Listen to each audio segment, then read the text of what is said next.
Ito mga kababayan, former presidential spokesperson ni Tatay Digong Duterte na si Harry Roque may magandang paliwanag kung bakit malaki ang posibilidad na makakalaya si Tatay Digong mula sa kanyang pagkakapiit sa ICC The Hague, Netherlands. Bakit ako naman po iniisip ko na may pag-asa na makalaya si Tatay Digong dito sa appeals? Dahil nga po, ang appeals chamber ay hiningan pa ng observation ang prosecution at yung Victims Council tungkol nga dito sa dalawang issue nito.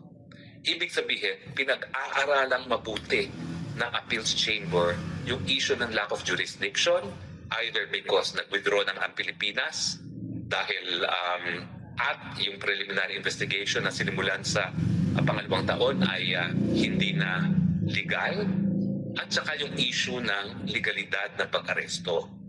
Yan po talaga pinag-aaralan ngayon ng hukuman kasi nga nagkaroon na ng desisyon ng South African Constitutional Court. Alam niyo ba yung South African Constitutional Court?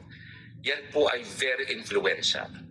Yan po ang hukuman na kauna-unahang pagkakataon na nagsabi na yung parusa ng kamatayan ay labag sa karapatang mabuhay. Di ba obvious naman yun? Pero kinailangan ng South African Constitutional Court pang mag-rule ng ganyan.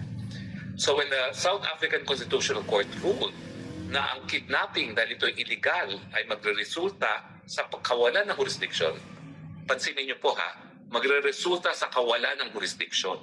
So ibig sabihin, maski merong jurisdiction ng hukuman,